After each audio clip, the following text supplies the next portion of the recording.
Hello, welcome to another Facts and Dimensions Spotlight Dataset. This one is income estimates for small areas in England and Wales. There's 4 tables, over 500,000 rows of data going back to 2012. Let's have a look what sort of data we have.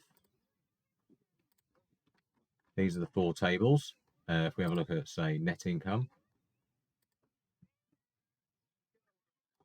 So you've got the income measure. This is weekly here. There's others there as well, annual, see that?